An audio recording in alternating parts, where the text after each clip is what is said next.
जय बोलो देवादिदेव 1008 श्री भगवान महावीर स्वामी की जय। अहिंसा परमो धर्म की जय। परम पूज आचार्य गुरुवर श्री विद्यासागर जी महाराज की जय। आचार्य श्री समय सागर जी महाराज की, पूज मुनिवर श्री प्रमाण सागर जी महाराज की, पूज मुनिवर श्री संधान सागर जी महाराज की, समस्त मुनि संघ की नमस्ते। एक बार एक व्यक्ति जो घोर हताशा, निराशा और अवसाद से ग्रसित था, भारी मन से मनोचिकित्सक के पास गया। उसे अपनी मन की व्यथा सुनाई और कहा, मुझे आप कोई उपचार बताएं। मनोचिकित्सक ने कहा, भाई तुम इतना हैरान परेशान हो, तुम्हें पता है इस शहर में एक बड़ा नामी जोकर है जो रोते को भी हंसाता है। पूरा शहर उसके नाम के पीछे पागल है। तुम उसके पास चले जाओ, हंसाएगा, गुदगुदाएगा, खिलखिलाओगे, तुम्हारा सारा अवसाद दूर हो जाएगा। बोले उससे कोई फायदा नहीं हो। बोले उससे कोई फायदा नहीं हो। बोले क्यों? बोले वो जोकर मैं ही हूं। वो जोकर मैं ही हूं। ये जीवन की बहुत बड़ी सच्चाई को रेखांकित करता है। आज मनुष्य सामने कुछ है, लेकिन उसके भीतर कुछ और घटता दिखता है। हर व्यक्ति भीतर से बड़ा परेशान है। उसका चित्त अवसाद से ग्रसित दिखाई पड़ता है। अंदर ही अंदर व्यक्ति बहुत ज़्यादा हताशा, निराशा, थकान, तनाव से अपने आप को ग्रसित महसूस करता है। और ये समस्या आम हो गई है जो हमारे पूरे जीवन को निःसत्व कर देती है। जब मनुष्य के मन में अवसाद का कोई भी लक्षण प्रकट होता है तो उसका जीवन सत्वहीन जैसा हो जाता है। संत कहते हैं, जीवन अवसाद के साथ नहीं, आह्लाद के साथ जियो। अवसाद आह्लाद में परिवर्तित होगा जब द्वंद्व मिटकर आनंद में बदलेगा। अवसाद से आह्लाद, द्वंद्व से आनंद, अशांति से शांति और दुख से सुख का मार्ग ही अध्यात्म का मार्ग है। और यही भावना योग की साधना का मूल प्रयोजन भी। हम अपने जीवन की धारा को कैसे परिवर्तित करें, आज हमें बैठ करके समझना है।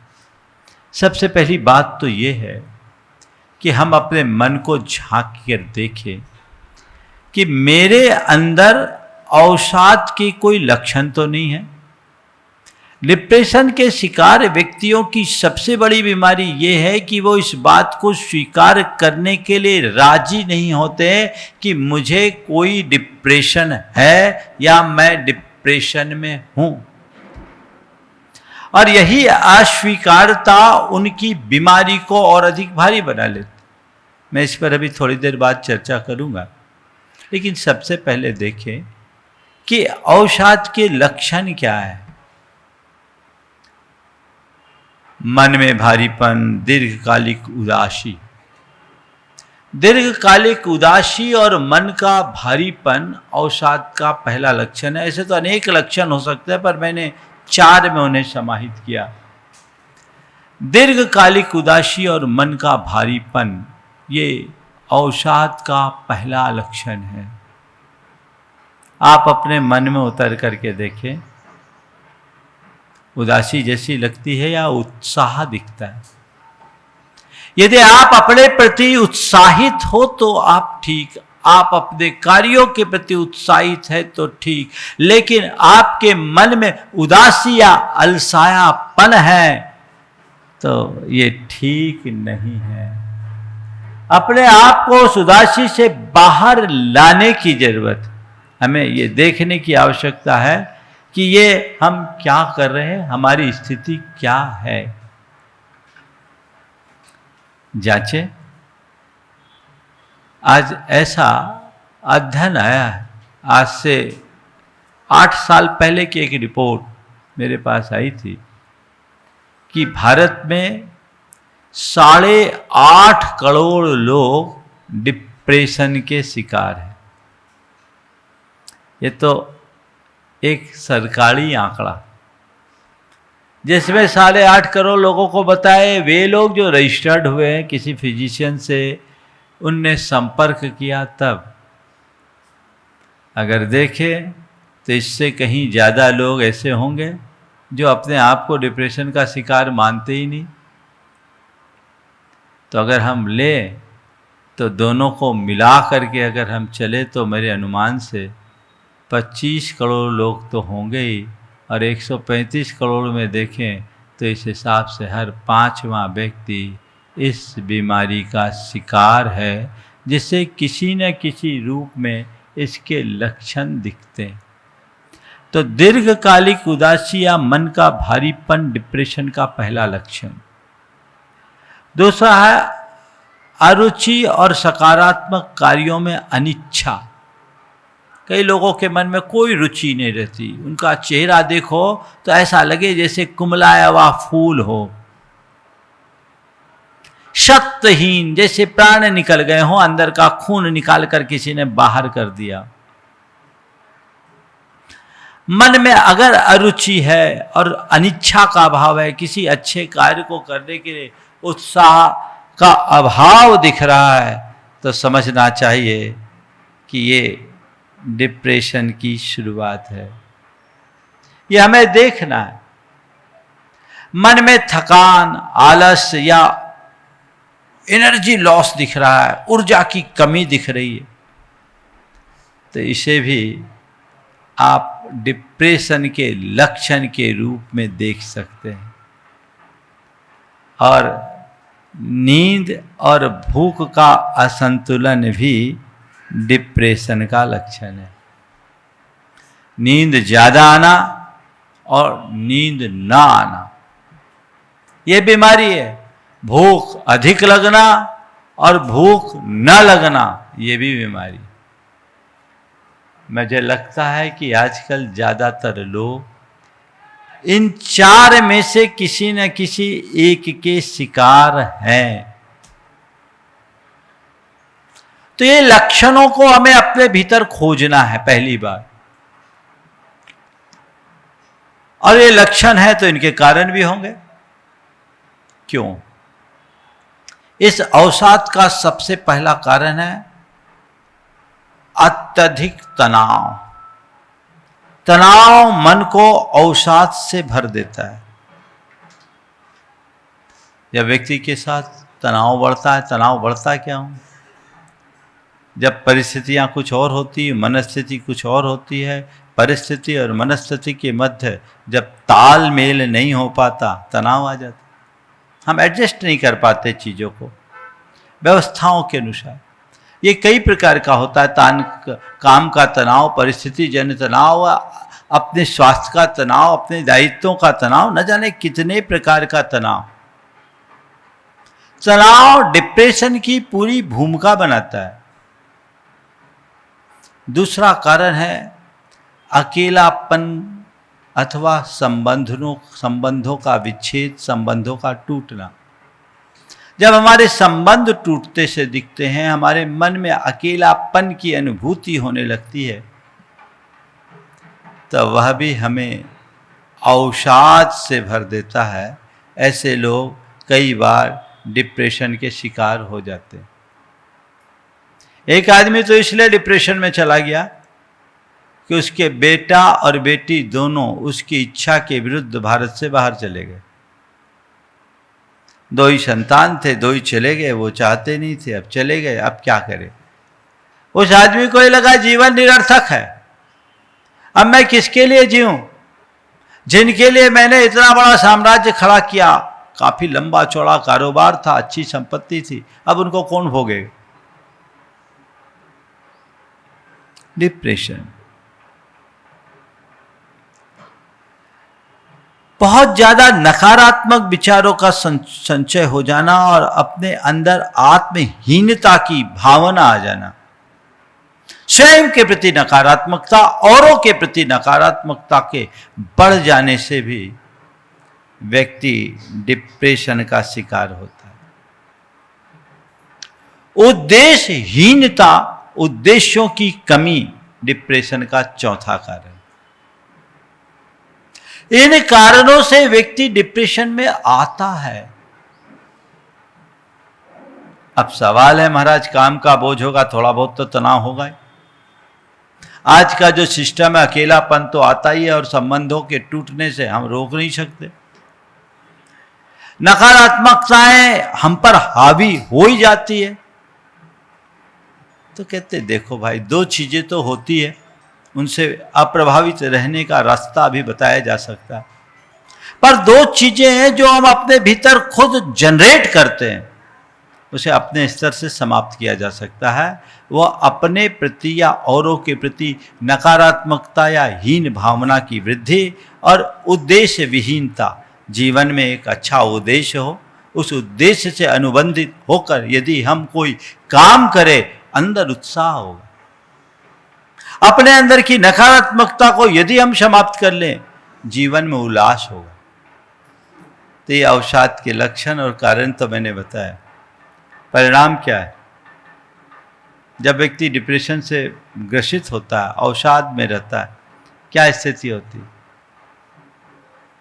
सबसे अलग थलग अपने आप को कर देता है। वो सामाजिक अलगाव और संवादहीनता की स्थिति में आ जाता है। गुमसुम, न किसी से बोलना, न चालना, न मिलना, न जुलना, कोई किसी से मतलब नहीं रखता, उसकी दुनिया अलग होती है। एक व्यक्ति बहुत ज़्यादा डिप्रेशन में था, वो सुबह से सोने तक कमरे में ही बंद रहने लगा, डीप डिप्रेशन। कई बार तो 5-5 दिन तक कमरा ना खोले, खाना भी ना खाए,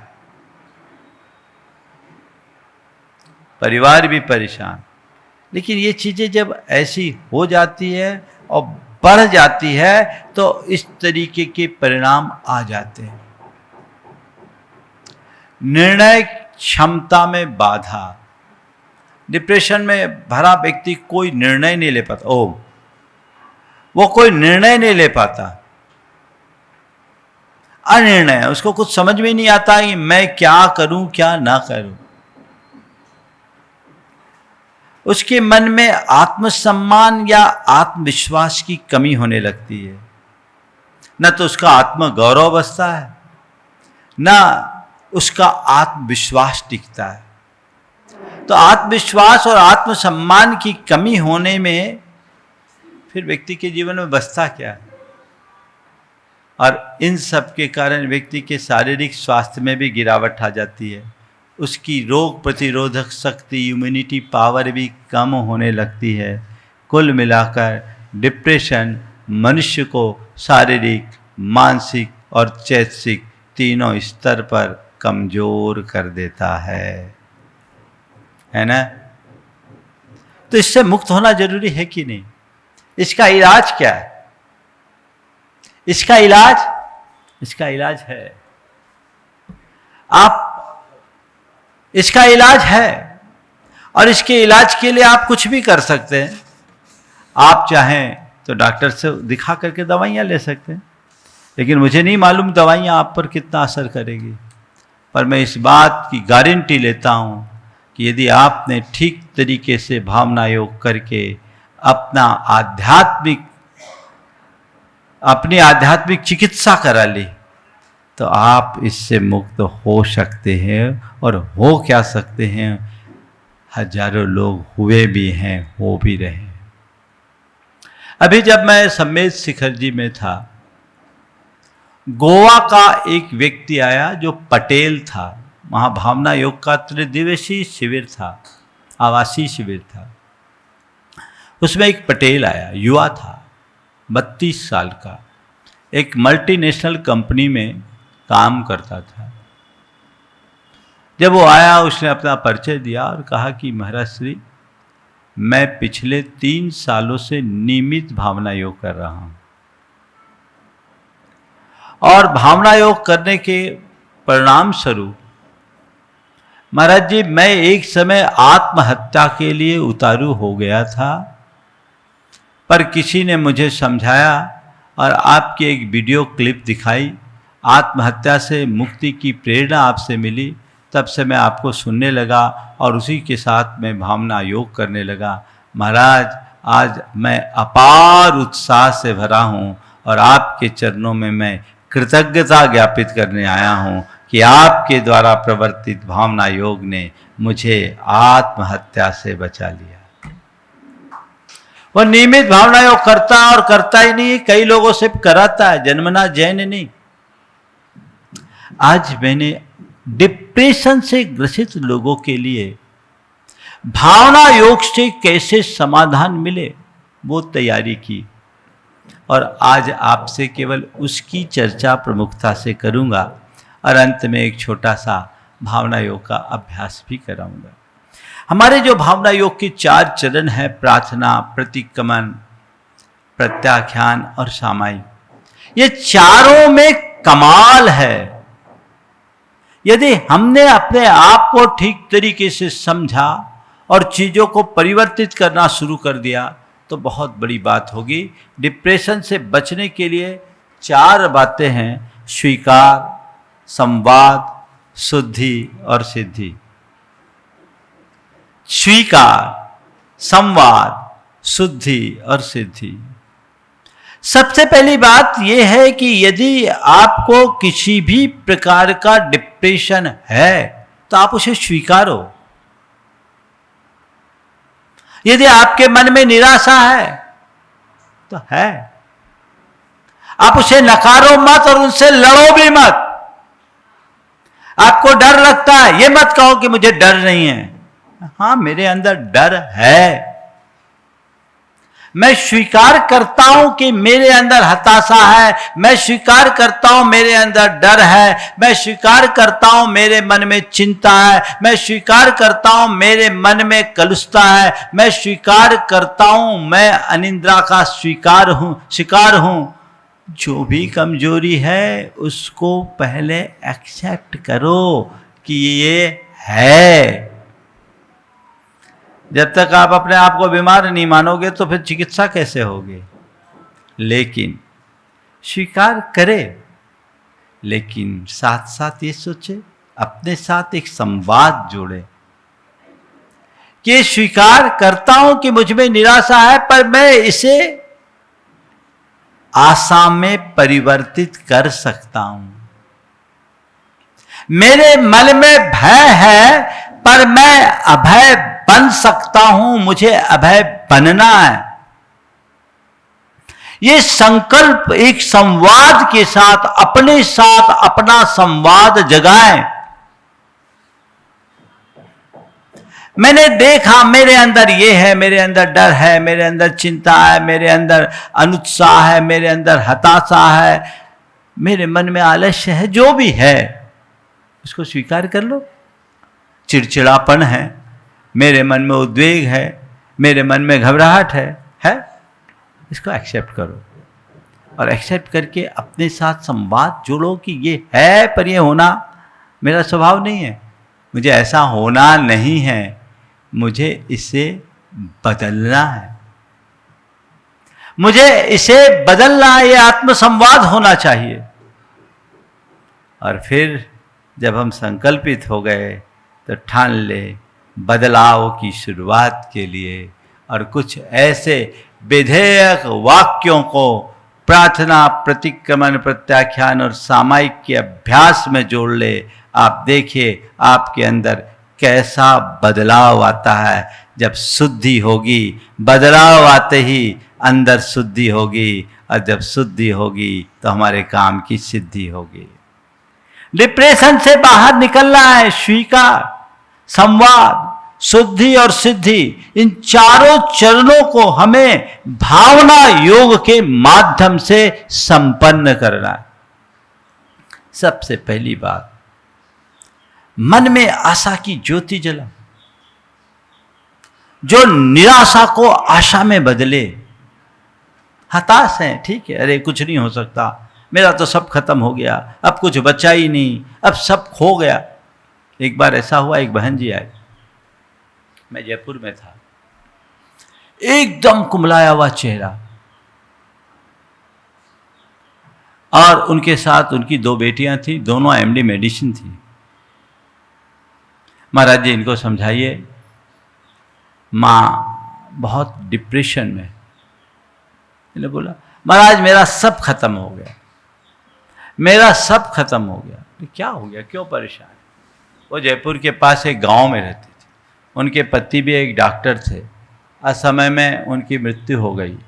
200 बीघा जमीन थी, उसके थोड़े से हिस्से पे कुछ लोगों ने कब्जा कर लिया, और उनके पारिवारिक संपत्ति, पैतृक संपत्ति में उनको जो उनकी अपेक्षा के अनुकूल था वह मिल नहीं पा रहा था। तो वो उसको लेकर के बहुत चिंतित थी, और उसे लगा कि मेरा सब खो गया। तो वो बोलने लगी, मेरे पति चले गए महाराज, मेरा सब खो गया, मेरा कुछ भी नहीं बचा, मेरी सारी संपत्ति को मेरे जेठ ने हथिया लिया है, और कुछ संपत्ति पर दूसरे लोगों का कब्जा हो गया। महाराज मैं थोड़ी देर उसकी बात सुना, फिर मैंने उससे कहा, धनी गया उसका दुख नहीं, धन गया उसका दुख क्यों? धनी चला गया, तुम पति गया इसका रोना नहीं रो रहे हो, पति की संपत्ति जा रही है उसका रोना रो रहे हो। क्यों रोना रो रहे हो? तुम्हारा क्या गया? तुम्हारी असली संपत्ति वो नहीं जो बाहर है, तुम्हारी असली संपत्ति ये 2 बेटियां हैं जो दोनों एमडी मेडिसिन है, मेडिकल प्रैक्टिशनर है, और अच्छा काम करे। बेटियों ने कहा महाराज हम लोग मम्मी को समझाते हैं, वो सुनती ही नहीं। मैंने कहा इसको भूल जाओ, जो तुम्हारा है वो कभी जाएगा नहीं, जो जाएगा वो तुम्हारा नहीं। और तुम ये क्यों सोचती हो कि लोगों ने कब्जा कर लिया तो मेरा बचा ही नहीं? दुनिया में बहुत सारे लोग हैं जो चीज़ों को सल्टा लेते हैं, और थोड़ा बहुत समझौता करके अपना काम करो। जो तुम्हारा है वो कभी जाएगा नहीं, और जो जाएगा वो तुम्हारा नहीं। न पति तुम्हारे थे, न पति की संपत्ति तुम्हारी है। सच पूछो तो ये शरीर भी तुम्हारा नहीं है। तुम क्या हो इसे पहचानो। जिस पल तुम इसे पहचान लोगे तुम्हारा कुछ भी नहीं खोया। और फिर मैंने उसे समझाया कि ये बताओ, तुम कह रही सब कुछ चला गया, कितनी ज़मीन है? बोले 200 बीघा। बोले कितनी बीघा में कब्जा है? बोले 7-8 बीघा। हम बोले 193 बीघा तो है। दुनिया में तो ऐसे जिनके पास 2 बीघा की भी ज़मीन नहीं है। तुम इन सब चीज़ों को क्यों खो रही?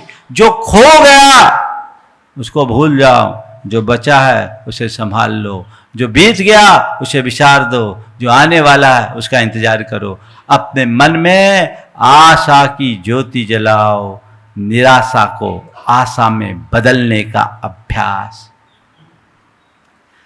डिप्रेशन या अवसाद से बचने का पहला उपाय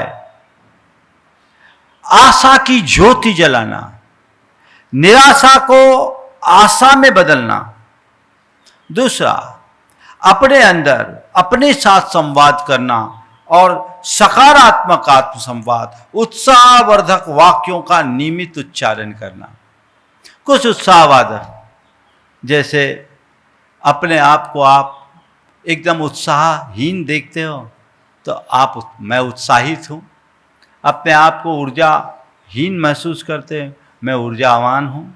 अगर आपको लगता है कि सब तरफ मेरे विरोधी लोग हैं तो आप देखें सभी मेरे मित्र हैं, सभी मेरा सहयोग करते हैं। इस तरह के सकारात्मक और विधायक वाक्यों का बार बार यदि उच्चारण करते हैं, ये संवाद बनता है। ये संवाद हमारे जीवन के परिवर्तन का आधार बनता है। और तीसरी बात, चैतन्य उपस्थिति अपनी होनी चाहिए। वर्तमान क्षण में पूर्ण रूप से अपने आप को स्थित रखे कि यहाँ जो मैं हूँ वो मेरा है, वो कहीं जाने वाला नहीं हूँ। मैं शुद्ध चैतन्य आत्मा हूँ।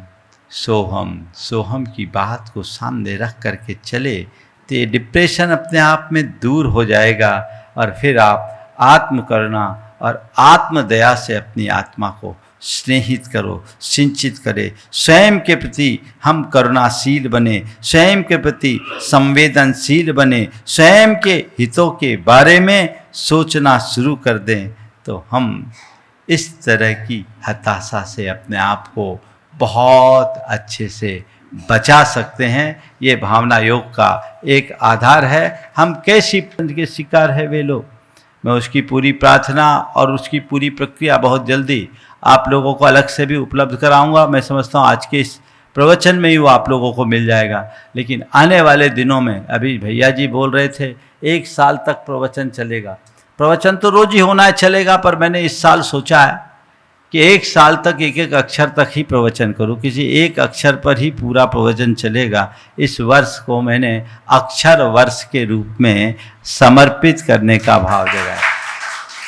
लेकिन रोज भावना योग हो ये कोई जरूरी नहीं, पर ये जो 10 दिन का अभी पहला सत्र है ये विशेष, इनमें हमने अपने जीवन के 10 प्रकार के नकारात्मक शब्दों को जो हमारे जीवन में बड़ी गहराई से हावी है, उनसे बाहर निकलने का एक अभ्यास भावना योग के समाधान से कैसे किया जाए वो है। हालांकि एक क्रम अभी और भी चलेगा।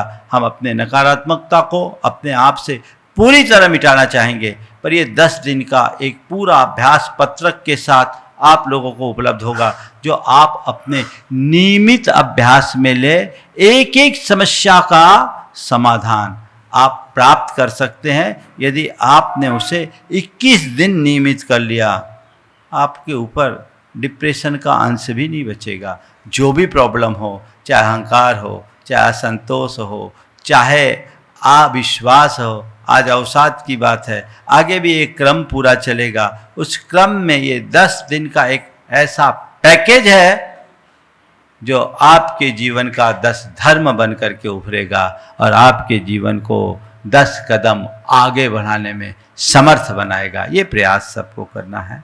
तो हम प्रार्थना करें, भावना योग की प्रार्थना, अपने मन में आशा की ज्योति जलाते हुए। मैं सोचता हूँ साथ साथ भावना योग ही करा दूं क्या, या चलिए पहले सुन लीजिए फिर लास्ट में कराता हूँ। हम अपने मन में आशा की ज्योति जलाएं। कैसे जलेगी? अपने भीतर बैठे परमात्मा से। अपनी ही आत्मा है, हमारा कोई दूसरा प्रभु या परमात्मा उद्धार करने वाला नहीं। जो मैं हूँ मेरे भीतर का परमात्मा है। जब मैं प्रभु कहता हूँ तो अपने भीतर के परमात्मा को समझना। तो हे प्रभु, मेरी निराशा को आशा में बदल दो। हे प्रभु, मेरी निराशा को आशा में बदल दो। ये बार बार दोहराओ, निराशा आशा में बदल जाए। हे प्रभु, मैं आशावान बनूं। हे प्रभु, मैं आशावान बनूं। ये वाक्य बार बार दोहराओ। मुझे प्रकाश और उत्साह का अनुभव दो। मेरा मन उत्साहित रहे, मेरे मन में प्रकाश हो, तो मुझे प्रकाश और उत्साह का अनुभव दो। मैं ऊर्जा और स्फूर्ति से भरा रहूं। मेरे जीवन में नया सवेरा हो। मैं ऊर्जा और स्फूर्ति से भरा रहूं। मेरे हृदय में हमेशा आशा की लौ जलती रहे। ये प्रार्थना अपने भीतर के प्रभु से जब हम करेंगे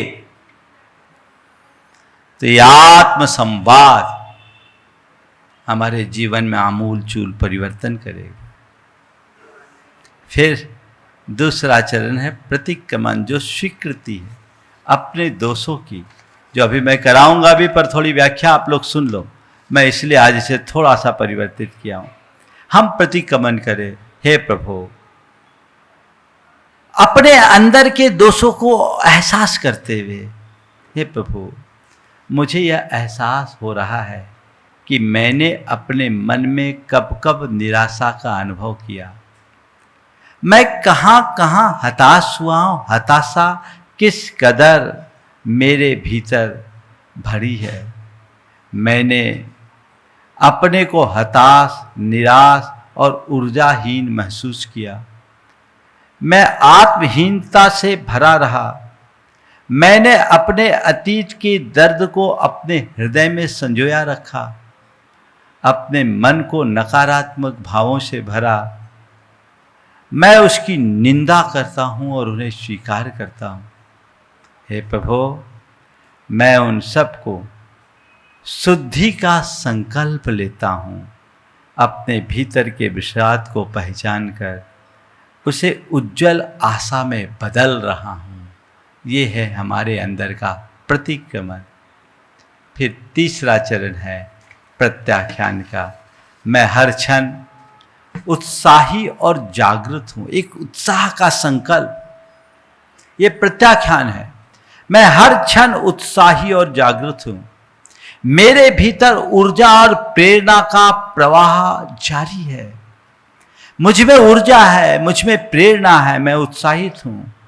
मैं सकारात्मक भावों का वाहक हूँ और मैं अपनी आत्मा में एक उत्सव का अनुभव करता हूँ और मैं अपने जीवन को एक उत्सव की तरह जी रहा हूँ।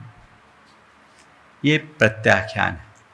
और इसके बाद की सामायिक, अपने आप को आनंद, उत्साह और चैतन्य ऊर्जा से भरा हुआ महसूस करना, ये है हमारे अंदर की सामायिक। तो इन्हीं चार पर केंद्रित भावना योग को मैं आज आप सबके बीच करा रहा हूँ। आप सब अनुभव करें, अपने मन की सारी परिणतियों को दोहराते हुए अपने अंदर इन वाक्यों को जो मैं बोलूँगा आप उसी अनुरूप दोहराएंगे। एक छोटा सा भावना योग जो लगभग 7 मिनट का होगा और ये 7 मिनट का भावना योग आपको आपके हृदय में आशा का नव संचार करेगा, आपको उत्साह से भरेगा, आपको ऊर्जा देगा, आपको अपने प्रति सकारात्मक बनाएगा, जिसकी आज सबसे ज़्यादा जरूरत है। सहज शांत बैठें, आती जाती सांसों को देखें। देखिए थोड़ी सी मोबाइल सबकी बंद हो, घंटी न बजे। आती जाती सांसों को देखें। सांस आ रही है, सांस जा रही है। मैं केवल उनका साक्षी हूँ। सहज सांस ले और छोड़े। अपनी आती जाती सांसों को देखें और बस देखें।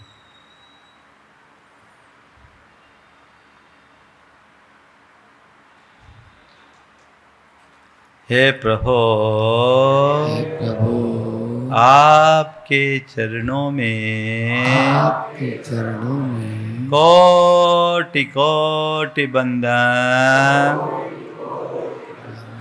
कोटि कोटि आभार।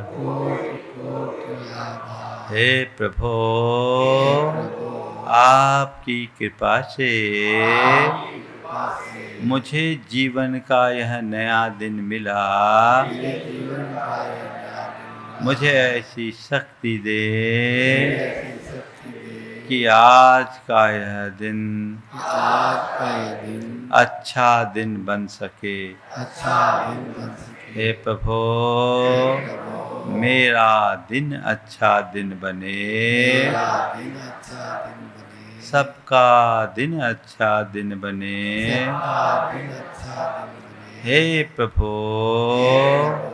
मेरी निराशा को आशा में बदल दो। हे प्रभु, मेरी निराशा को आशा में बदल दो। हे प्रभु, मुझ पर ऐसी कृपा कर दो कि मेरे मन में आशा का संचार हो। हे प्रभु, मेरे मन में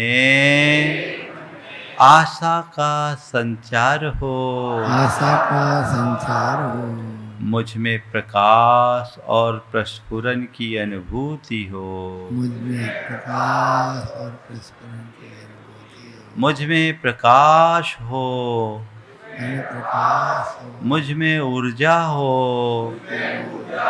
मैं उत्साह से भरा रहूं, से भरा रहूं, मैं उत्साह से भरा रहूं। मैं उत्साह से भरा रहूं। हे प्रभु, हे प्रभु, मेरे मन को मेरे मन को आशा से भर दो, आशा से भर दो, मेरे हृदय में उत्साह जगा दो,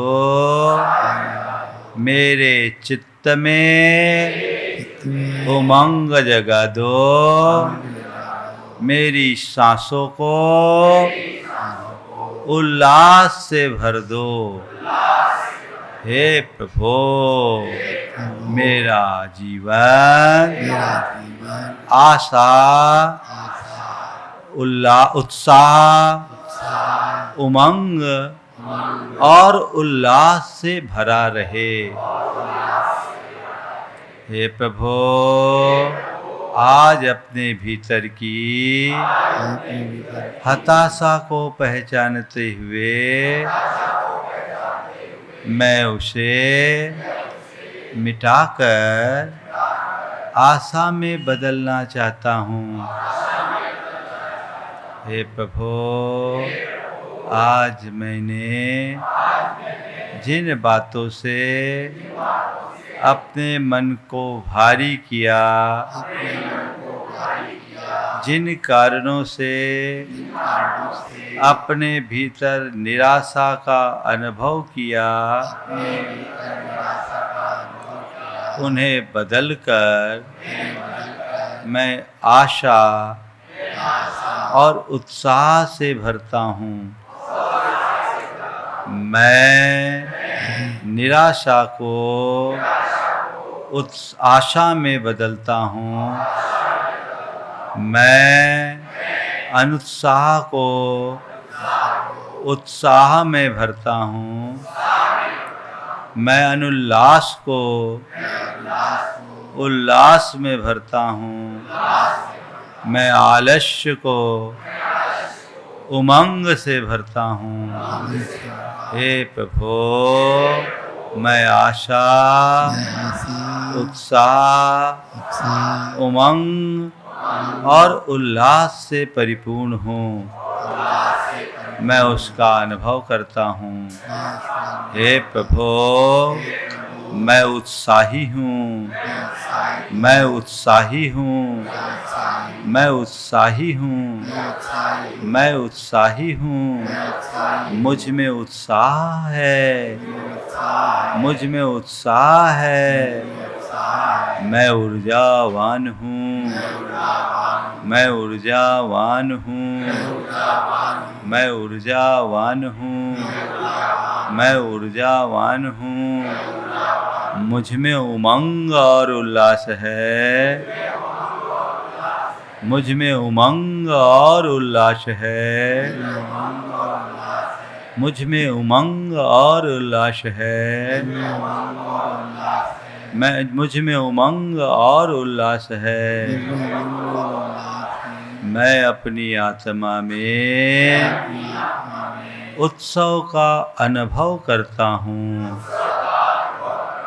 मेरी आत्मा में उत्साह, उमंग और उल्लास से भरा उत्सव चल रहा है। मैं उसमें आनंदित हूँ, मैं आनंदित हूँ। आनंदितो हम,